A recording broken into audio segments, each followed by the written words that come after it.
Hello दोस्तों, स्वागत है आपका एक बार फिर से आप सभी का आपके अपने यूट्यूब चैनल ईटेक कंप्यूटर एजुकेशन में।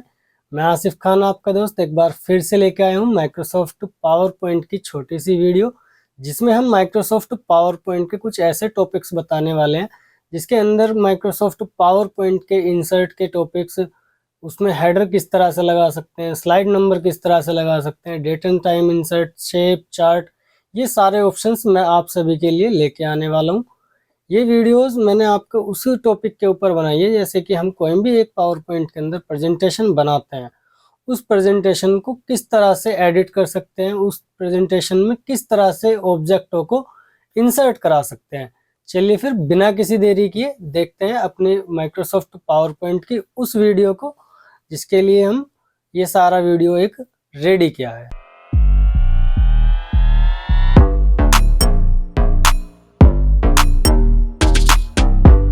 दोस्तों जी हाँ, आ गए हैं हम अपनी स्क्रीन पर।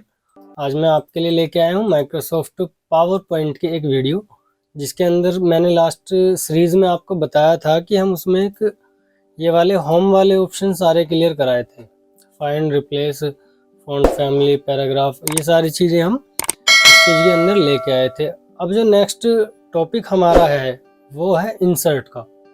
इंसर्ट एक्सेल में भी था, MS वर्ड में भी था और पावर पॉइंट में भी है।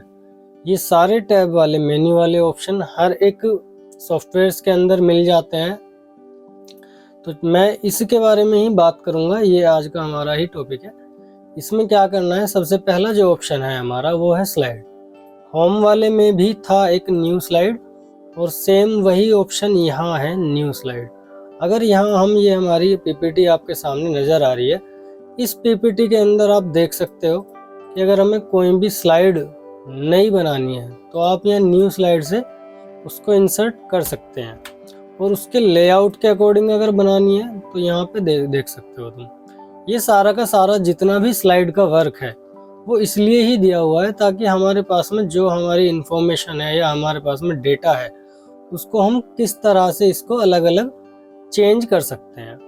ठीक है, उसके बाद आ जाता है हमारा यहाँ पे टेबल। टेबल एक्सेल में तो देखो होता ही है और माइक्रोसॉफ्ट वर्ड में भी, ये पावर पॉइंट में भी बनाया गया है। कई बार ऐसा हो जाता है, जैसे कि इस स्लाइड में मैं आपको दिखा दूं, ये टेबल के थ्रू ही बनाया जाता है। ठीक है, ये हमने टेबल के थ्रू ही यहाँ पे बनाया है। इस स्लाइड में कोई भी डेटा है, हमें उसको अलग अलग बॉक्सेस में या अलग अलग सेल्स के अकॉर्डिंग दिखाना है तो उसको हम टेबल के माध्यम से बना सकते हैं। ये हमें पता होना जरूरी है कि हमारे पास में रो कितनी है और कॉलम कितनी है, हमारे पास में डेटा किस तरह का है, उसको किस तरह से हम इसमें इनपुट कर सकते हैं। तो इसलिए हम टेबल का यूज़ यहाँ पे कर सकते हैं। उसके बाद है पिक्चर। कोई भी अगर पिक्चर हमें यहाँ पे इंसर्ट करनी है, जैसे कि हमने ये वाली कोई पिक्चर इंसर्ट करनी है, तो इसको कैसे सेट करेंगे। अगर हमें किसी स्लाइड के ऊपर कोई भी एक फ़ोटो या कोई पिक्चर या कोई हमारे पास में ऐसी प्रेजेंटेशन है जिसके बारे में हम किसी पिक्चर्स से दर्शा सकते हैं या उसको प्रेजेंट करने के लिए हमें किसी एक फ़ोटो की ज़रूरत पड़ती है, तो हम यहाँ जाके इंसर्ट पर जाकर इस पिक्चर को ले सकते हैं। ठीक है दोस्तों, उसके बाद नेक्स्ट है हमारा ऑनलाइन पिक्चर। यदि आपके कंप्यूटर से इंटरनेट कनेक्ट है तो आप नेट के माध्यम से भी कोई भी एक पिक्चर उठा सकते हैं या किसी भी वर्ड या पिक्चर के बारे में सर्च कर सकते हैं। जैसे कि हमने यहाँ पे डालना है कंप्यूटर, आप सर्च मारो, कंप्यूटर से रिलेटेड जितनी पिक्चर्स होंगी वो आपको सारे सिस्टम पे यहाँ पे शो हो जाएंगी।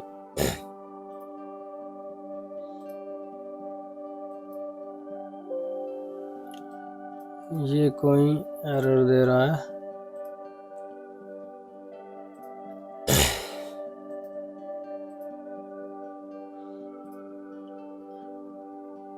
ये नेट से हमने सेव कर सकते हैं इस तरह से, और इसको ले आएंगे कहीं भी पावर पॉइंट में। ठीक है दोस्तों, ये हमने अभी सेव की थी।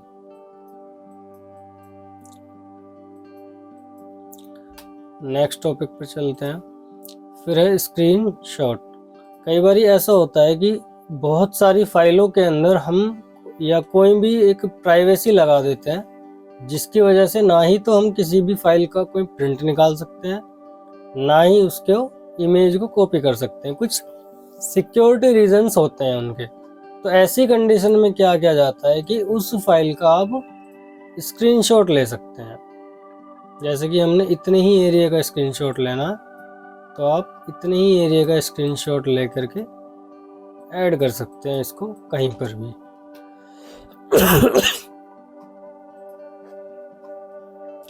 इसके लिए एक दूसरा बटन भी होता है हमारे कीबोर्ड के ऊपर, जिसको हम प्रिंट स्क्रीन कहते हैं। यदि आप प्रिंट स्क्रीन को आप दबाएंगे तो आप देखिएगा यहाँ पे जो भी आपकी फाइल है वो पूरी की पूरी ऐसे की ऐसी पूरा का पूरा डेस्कटॉप कॉपी होकर तुम्हारे सामने आ जाएगा। हर एक चीज़ बिल्कुल सेम टू सेम। ऐसी हमने कोई फ़ोटो एल्बम है उसको इंसर्ट करनी है तो आप उसको यहाँ से भी कर सकते हैं। जैसे कि ये कोई फ़ोटोज़ हैं, आप इनको भी इंसर्ट कर सकते हैं।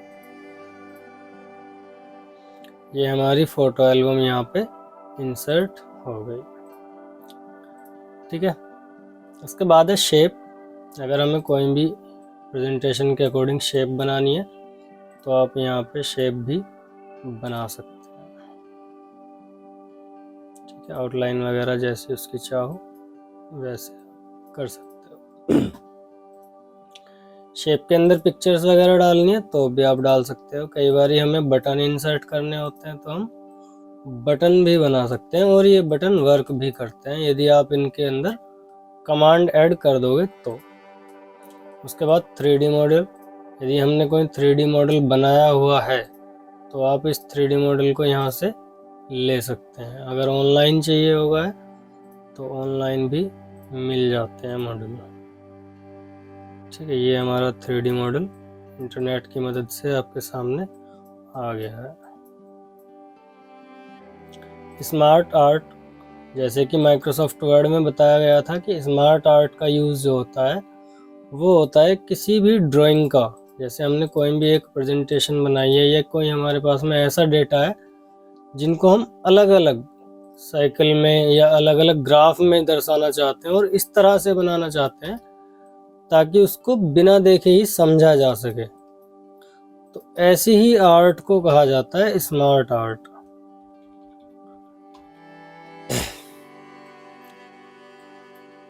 ठीक है दोस्तों।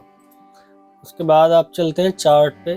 जैसे हमारे पास में कोई टेबल का डेटा है, आप टेबल को इंसर्ट करना चाहते हैं तो आप उस डेटा को ग्राफ के मदद से भी शो कर सकते हैं। ग्राफ के मदद से किसी भी कैलकुलेशन को शो किया जाता है। जो कैलकुलेशन है आपने वो यहाँ पे डाल देनी है। जैसे कि सपोज करो हमारे पास में 4 डिस्ट्रिक्ट है, GHA, ZIA, BAD।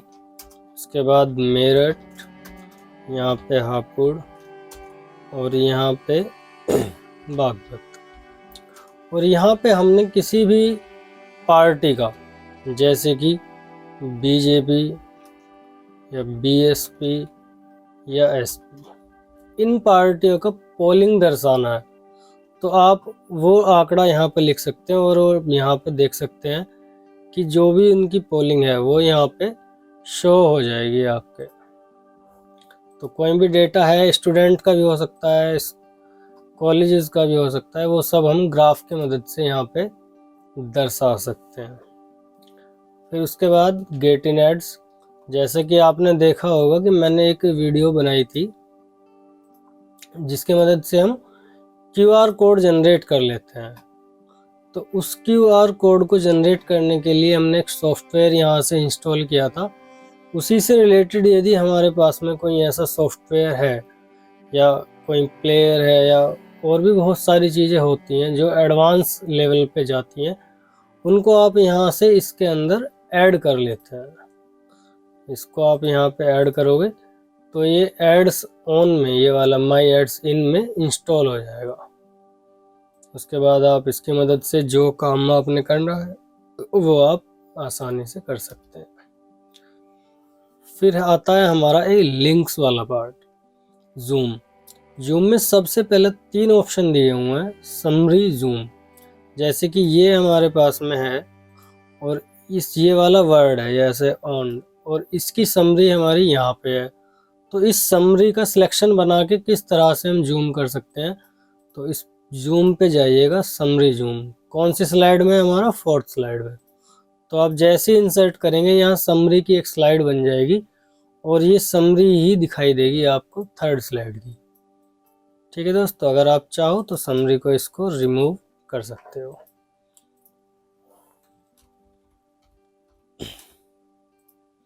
उसके बाद ऑप्शन आता है हमारा सेक्शन जूम, कौन सा सेक्शन जूम करना है, तो आप यहाँ उस सेक्शन को भी जूम करा सकते हो। फिर नेक्स्ट आता है हमारा स्लाइड जूम, कौन सी स्लाइड हमें यहाँ पे जूम करानी है, जैसे कि हमने ये वाली स्लाइड इस स्लाइड पे जूम करानी है, तो वो स्लाइड यहाँ पे शो हो जाएगी उसी स्लाइड के ऊपर बिहाइंड पे। ठीक है दोस्तों, आज के लिए सिर्फ इतना ही। नेक्स्ट वीडियोस में मैं आपके लिए लाऊंगा ये सारे बाकी के ऑप्शन। बने रहिएगा आप हमारी वीडियो के साथ इसी तरह से, और हमारे चैनल को लाइक एंड सब्सक्राइब जरूर कीजिएगा। धन्यवाद।